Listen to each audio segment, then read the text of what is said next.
Cafecitos con Alba on the go, where we'll be visiting Positive Vibes Pet Grooming, where Francesca will teach us a little bit about pet care. They're located at 947 New Haven Road in Naugatuck, Connecticut. Welcome everyone, we are with Francesca, who is the owner of Positive Vibes LLC here in Naugatuck. Welcome, thank you Francesca for having us. Thank you. And actually we get to meet one of your clients, yes. right? Mm-hmm. Her name is Chica.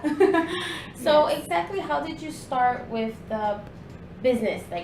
Like what got you going? And actually I was trying different business, salons. I was working before here in Posh Pooch, and my friend told me about a new opportunity to actually start my own business.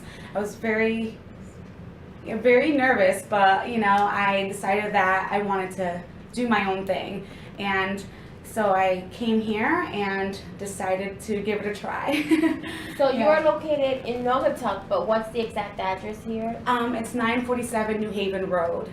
So one of the interesting things is that you're not the only station, but you're not the only business running out of this one place. That's kind of interesting. Can you talk a little bit more about that? Absolutely. I always compare it to the barbershops. I've always, some people don't really understand the concept, but it's like renting a chair. Instead, I rent a table for my dogs. And so we all in this building are independent. We have our own LLC, our own name, yet we work under the same roof, which is really cool.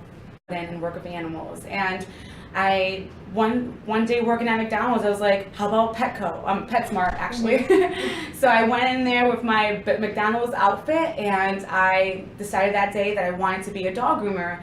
And I would walk past the dog grooming shop and look at them and just be really, inspired. So I decided that day that I wanted to do it, and from there, this is where I'm at now. So I remember that, we've known each other for a really long time, but I remember at one point you were, studying in school and you're like, what do I do? And was that during that same time when you were like kind of working at McDonald's and kind of trying to go to school, but yet you were like, I need to figure something else out, because I need something that I really love and care for. I know that you have a passion for your doggies. Yeah. You have one of your doggies here with you who gets to hang out with mommy while she works, yes, which exactly. is pretty cool. It's always a good thing. And we get to meet Chica, you said, today.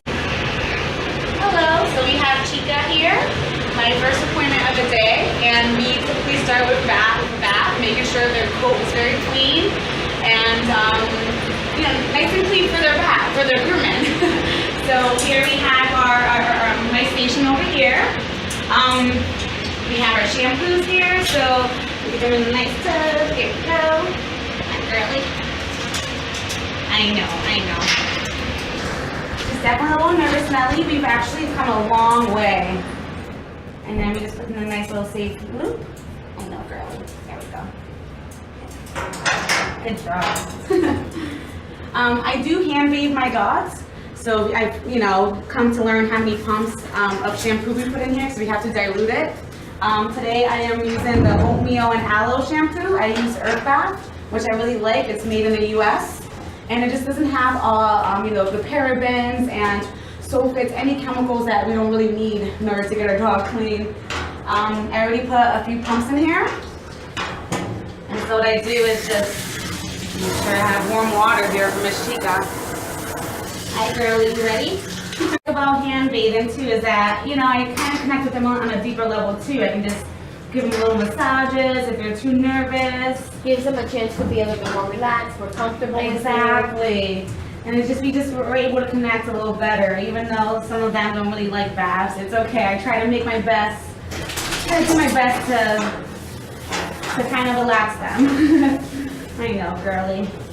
You use a flea comb for the eye boogies, and look at how easily that comes it out. just came right out. Yeah, sometimes, after a while, the eyes tend to release, gunk out of the eyes, so that kind of builds up. Well, sometimes when you're washing your dog, you tend to kind of like try to get it with your hands, and you don't know what tips or tricks to use, so that's a nice little trick. Definitely, something I recommend to my clients, and along with that, at home, just trying to keep up with it with a little washcloth with water. Warm washcloth is really good to kind of keep up with it instead of letting it build up.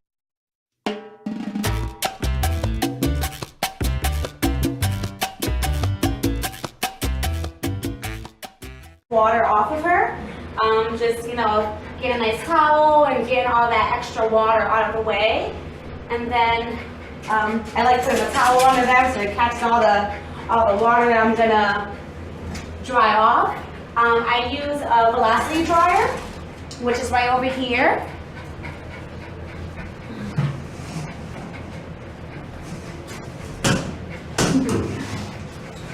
And then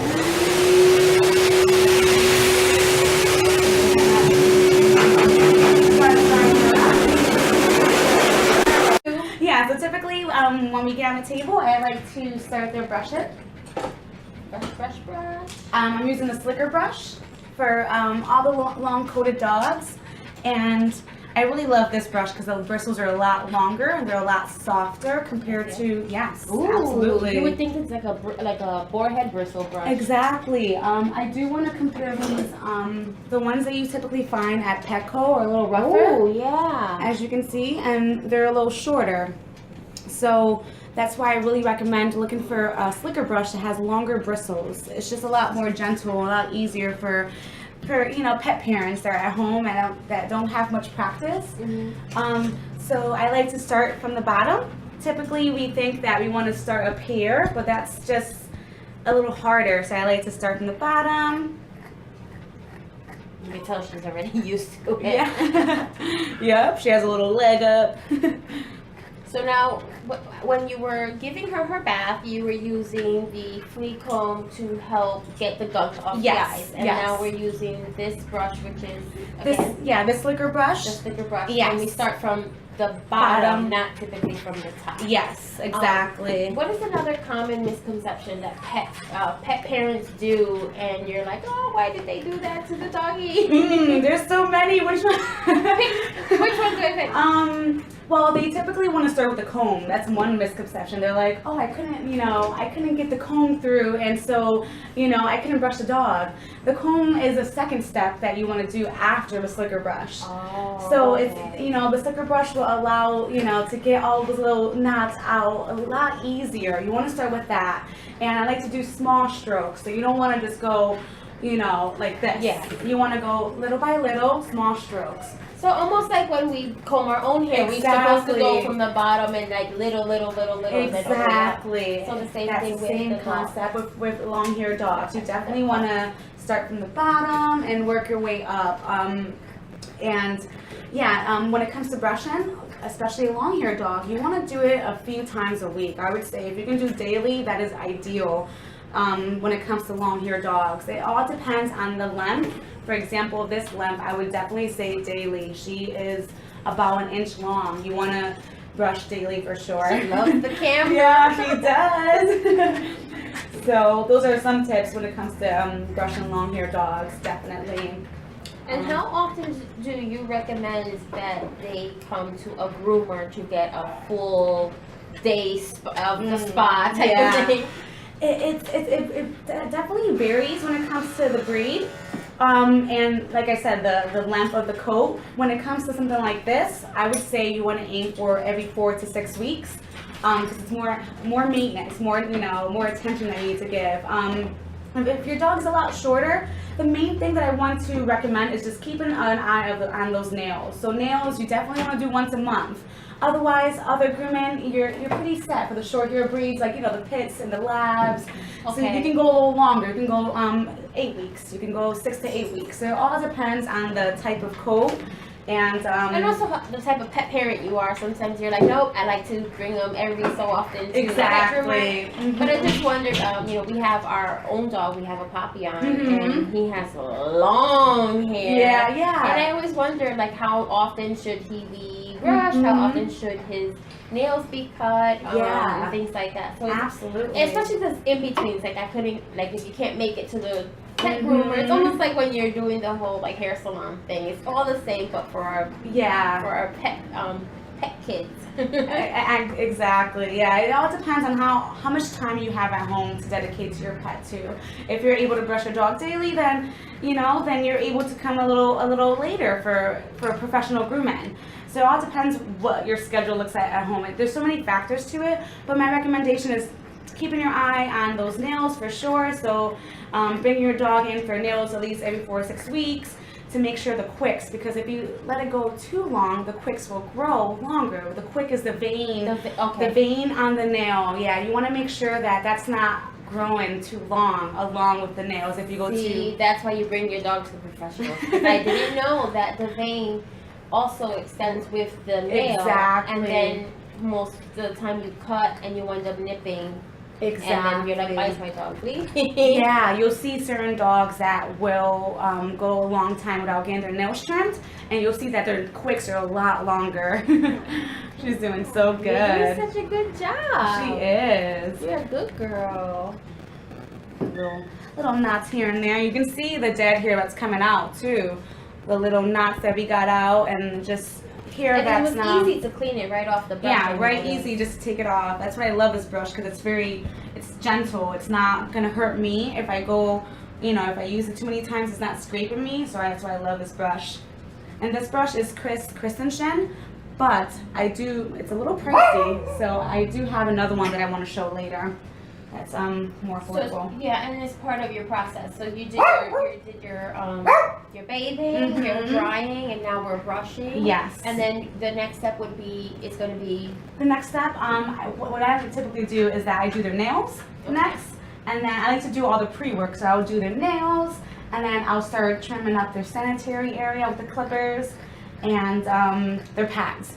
So those are the pre-work to the actual haircut. Okay. Yeah. There's definitely some areas that I don't like to brush. For example, the armpit is an area that's very sensitive. So I will trim it out with, I will shape it out with some trimmers. So just getting in here with a number 10 blade, the safest blade that I can use. I'm all up in her armpit as well. I know, Liz. I know, girlie. Just get a little wiggly. Okay, we're gonna try one more time, okay?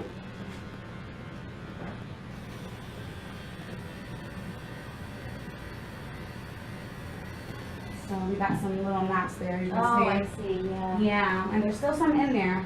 So sometimes you gotta really work with it, because it can be right in the crevice of the armpit. It's a little hard to get in there sometimes. So you have to stretch the skin. So that's why I definitely do not brush that out. So we got that armpit. Let's see if we got them all. There's still a little more in there. Good girl, chica. Okay. All right. So next step is nails. I like to, keep it safe by attaching them to my groomer's helper. Nails can be a little tricky part of the the process. Okay. So I usually start with the back nails, and definitely the black nails can be a little tricky. But you can see right here, I did meet the quick. You can see a little, you can see the quick right there. It just takes practice. And then, good girl. So that's as short as I can go right now. Okay. Yeah. Oop. See, the quick is right there. I got close, but I didn't get it. And she kind of reacted to that. And just getting the rest of the nails. She comes pretty often, so it's easy to tell where the quick is at. Right, because you can kind of see, like, it almost looks like she already had her nail cut. Yeah, exactly. We're doing a good job, Missy. So the next step I like to do is the sanitary. So I just like to give it. Her face is quite funny. She just looked over like, whoop, where are they? Like, what's going on? So this is important because exactly, can you explain a little bit about Oh yeah, absolutely. Keeping it nice and clean. So when they go potty, it doesn't get all, dirty and moist. So I like to lightly go under here and make sure that all the hair, and also if you let it go too long, it's another area that can get matted and knotted as well. So you want to avoid that. It's a sensitive area. And I'm using number 10 again. Number 10 is the best length to use for those areas that can easily irritate. Little crevices and things like that. Yeah, exactly. I like to lift them up just to make sure too. See, I got this area a little clean. And here we go. All right, next pre-work part is just trimming the pads. I use a 40, which is the shortest length, but this pad is not a very sensitive area, so we're able to go as short as possible. See, just getting all that hair out of there. This helps with them not slipping around in the kitchen, the wooden floors, gives them more of a grip.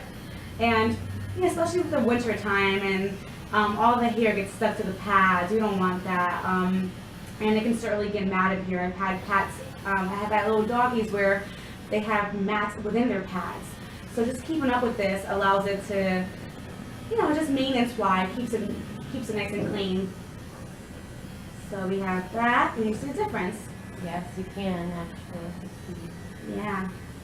That's You know, it that didn't part. look long before, but even now, it's Yeah, 'cause she comes pretty often, so it's pretty upkept.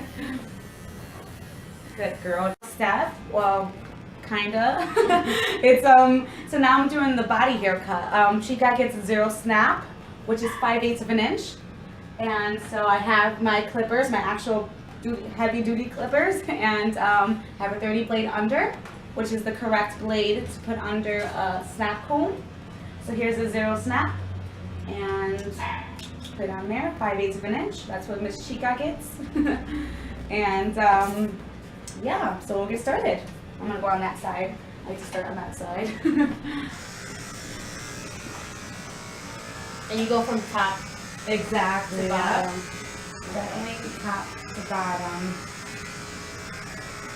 So with haircut, it's different. Excuse me, from combing. So we go Yeah. from top to bottom. Exactly. Yes. I like to start from the top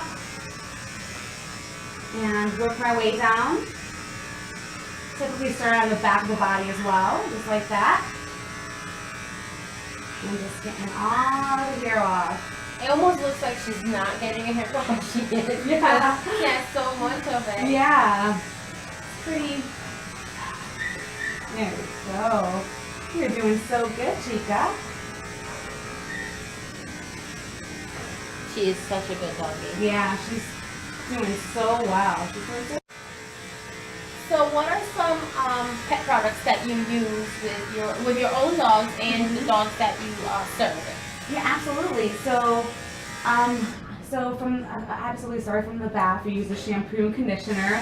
But aside from that, I have No, your shampoo and conditioner are just a regular shampoo and conditioner. I saw that are they natural, organic? Like, yes, definitely natural shampoo and these are a little loud. Definitely, I try to aim for finding as natural as I can get in the industry.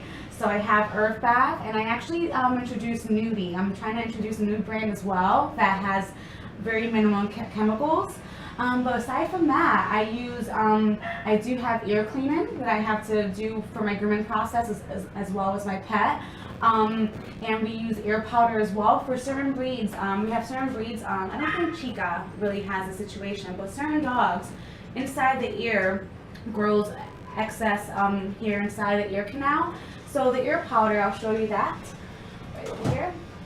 So ear powder is pretty much a tool that we use to give you a good grip in order to remove the ear hair that's grown inside the ear canal.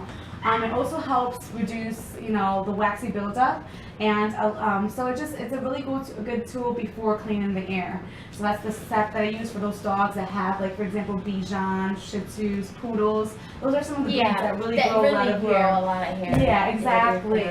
So those are some of the tools. And then when they're actually complete, I do use a little conditioning spritz, so a little cologne that actually helps with the coat as well. Right now I have Nudie, so here's one, and it just conditions the coat as well and moisturizes as well. And it's, like I said, it's a brand that doesn't have all those chemicals that we don't need, so it's paraben free. So I know that one day we'll be talking with Francesca a little bit more about like some of her lifestyle that she uses. Yeah. 'Cause I know you're vegan. Yes. So you try to, and you use a lot of organic and all natural products for yourself. So you Yes. tend to transfer that into your pet care and into your pet business. Yes. There's definitely some customers that ask for recommendations if their pet is dealing with some irritation or rashes. If something's very minimal, I do recommend using something as simple as coconut oil.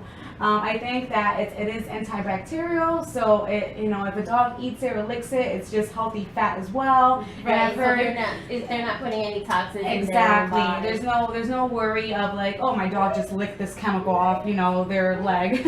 So those are some small things, but typically even from my natural my flea and tick shampoo as well too, I try to seek a natural company as well. So if I have any pets that come in with fleas, I use natural chemistry, which uses essential oils in order to retract and repel fleas and ticks as well. Awesome. So those are some things, and I do one of the add-ons that I also do is teeth brushing, and so I do have some oral care as well, some breath spray. So she does it all. You're so we do it all. Yeah, absolutely. Okay. Just finishing up the face, getting the sides with my trimmers. It helps trim her hair in a natural way on the sides. She's doing so good. Look at you. A lot cleaner over here. This is an area too that mats up really easily around the ears. So I like to get it nice and short if I can.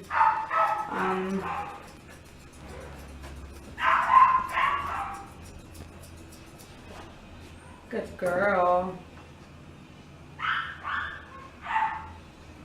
Okay, honey, I'm gonna turn around. Do the other side really quick too. Chica. She wants to look that way. Come on, baby. I know what's out there. All right, so we're all done with the grooming, and we're pretty much gonna just spritz her with some conditioning spray from Newbie. And this is cucumber melon. So we're just gonna put a little bit on her. I like to put it on my hands. I use my hands a lot, so just directly spraying it on them, and I just kind of massage it into their coat. Smells delicious. And now we just finish it up with a little bandana. I think I'm gonna go with some blue for Miss. Yeah, just some blue.